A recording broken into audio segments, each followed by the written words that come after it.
Welcome back to our candidate forum. We are live at the Church of All Nations in Boca Raton. You are watching The Vote 2010, the race for governor. I'm Suzanne Boyd, news anchor for CBS 12, joined by my fellow moderator here, Pastor Mark Boykin, who is the pastor here at Church of All Nations. We just heard from candidate Bud Childs, and now in the hot seat we have Attorney General Bill McCollum. Thank you for joining us. My pleasure. Glad to be with you. So your buddy backed out on us tonight.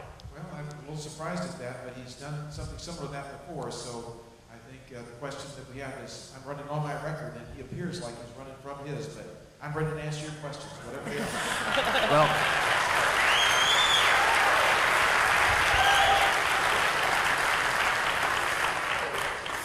I just have a few questions, Governor. I'd like to, excuse me, Attorney General. We'll take that slip too, Pastor. It's okay. That was a Freudian slip. I understand.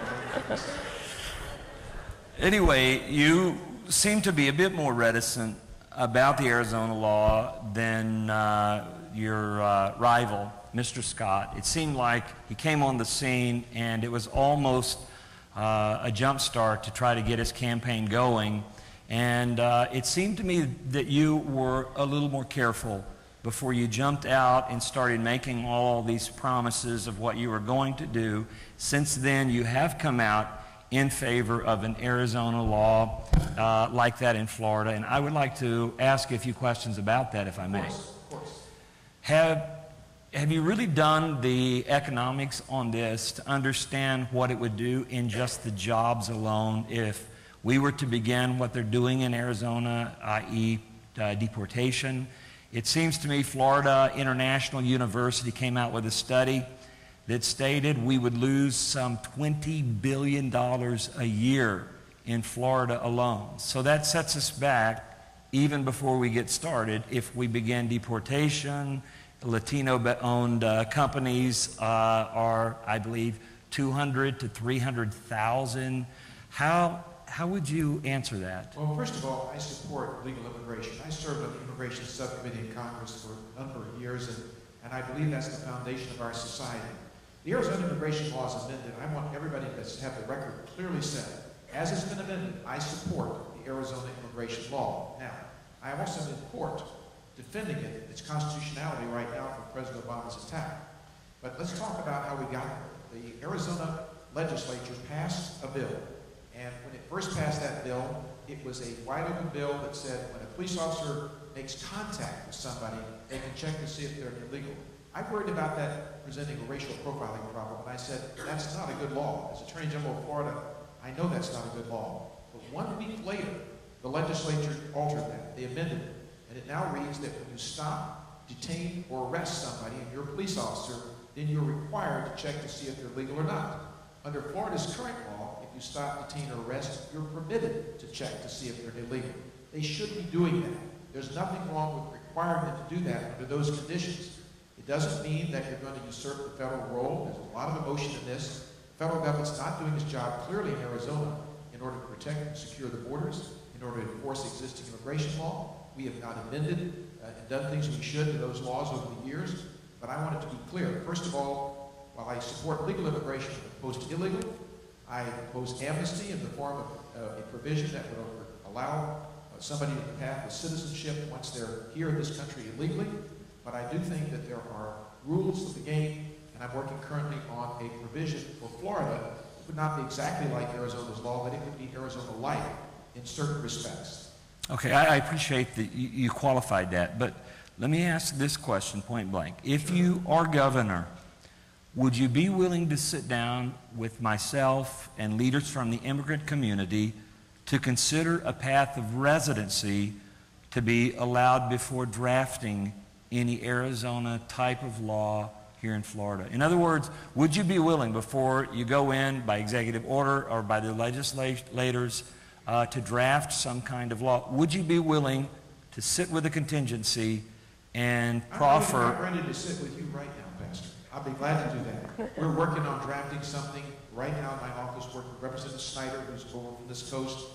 We're working on a first of maybe 2 or 3 stages provisions.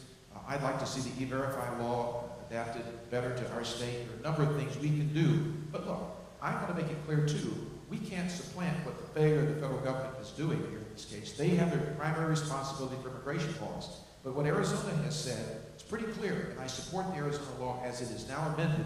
Happy to sit down with you and talk to you about why and what we can do to make sure that your fears and your concerns, that I can hear them in your voice, are addressed. There's no reason why we have to have that kind of misunderstanding about any law we pass in the state when I'm governor. We should not. Well, all right, let's move on to health care because he's only got a few minutes left. You have filed a lawsuit against the federal health care law. So tell me, what do you propose as governor for the millions of Floridians who don't have insurance right now, or for those Floridians who are about to get to the point where they can't afford it anymore? Well, first of all, you're correct. I did 7 minutes after President Obama signed the Obamacare health care bill into law. I filed a lawsuit to have it declared unconstitutional because I really think the individual mandate that says that just sitting in your chair in front of your TV set, you've got to buy a health insurance policy. There's no enumerated power in the Constitution. If you do that, the federal government's going to give you a penalty. It's wrong. I also think it's wrong on the count of the Medicaid part of that. The state budget of Florida, 27% of it today goes to Medicaid.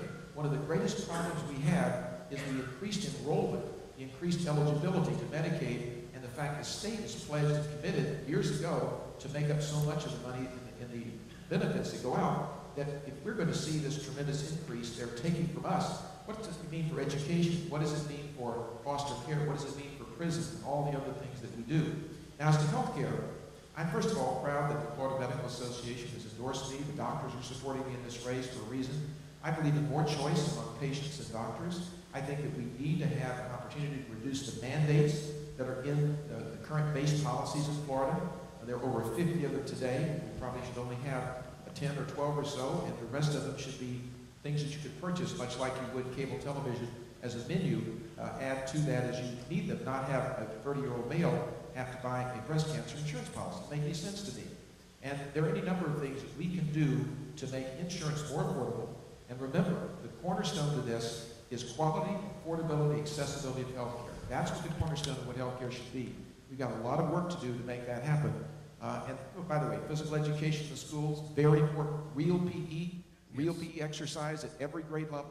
We need to set an example for the nation with that. Council, but how can I ask a follow-up to that really quick? How can our school districts afford PE when they're being forced to provide class size limits that they can't afford right now? First of all, class size limit needs to pass. It's on the ballot this fall. We need to give more flexibility to the schools in that regard. In addition to that, with regard to PE, I chair the Healthy Florida Foundation, and we recommended to Governor Bush putting more PE back in the schools. We talked about it a lot. It's not a question of affording it.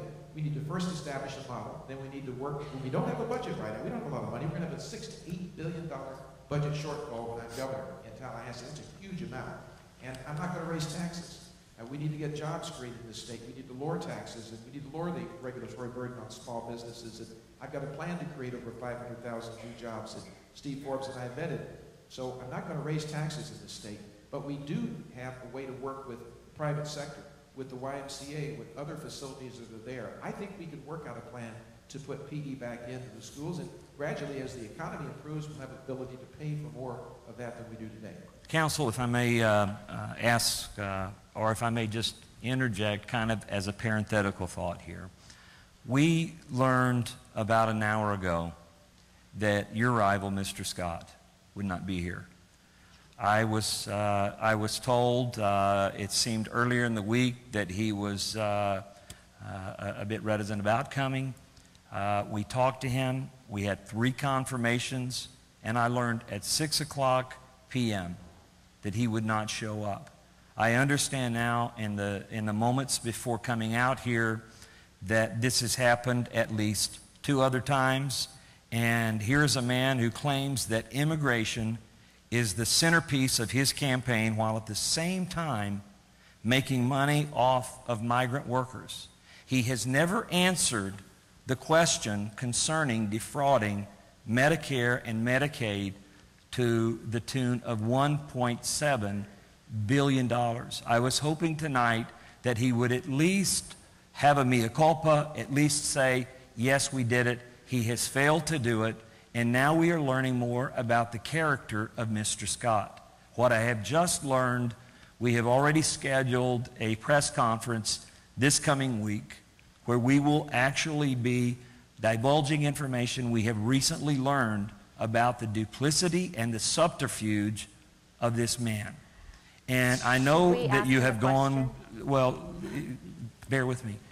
I know this has been, you're going back and forth, but I would just like to ask, I know there seemingly has been bad blood. What is it? I don't understand. I'm truly confused that this has happened tonight, and I apologize to this audience that we made a promise that we could not keep. Well, I don't bear any woe to Mr. Scott. I first met him at the debate I had in Miami earlier this week. We had a second debate Thursday night. He had originally said he would do 4 debates. He then said last week that he would not do the one that was going to be broadcast statewide with Leadership Florida and the Press Association. He did not meet the press after either of these 2 debates to answer their question. I think maybe he's gone to 1 editorial board, if that, in the state. And the reason I think is the case, it's very important. Character, leadership, honesty, integrity. Character is very important. I'm proud of my record. I have a long record of public service. Anybody can check it. Anybody can find out about it. What I've been saying for a number of weeks now is he's spending millions of dollars of their own money, over $40 million, trying to buy the governor's office in Florida, which I don't think should be for sale. In that process, he's been attacking my character, attacking my policies. I have not had the resources to respond to all of that. And in the process, he's also been masking the fact that, as you pointed out, when he was the CEO of Columbia HCA, he ripped off his company, the taxpayers, the seniors, the veterans, the sick people of this country for millions of dollars. It was a lot more in billions than that. Was a $1.7 billion criminal fine that they gave. Okay. Highest in U.S. history. Highest in U.S. history. Back to the issues. We're going to continue to talk to you about education and the economy when we come back for the lightning round. Attorney General Bill McCollum, thank you so much for joining us. I'm looking forward to that. Thank you All so right. much. Thank you very much. Stay with us. Thank you. Thank you. Still to come, candidate Brian Moore is up next. Stay with us.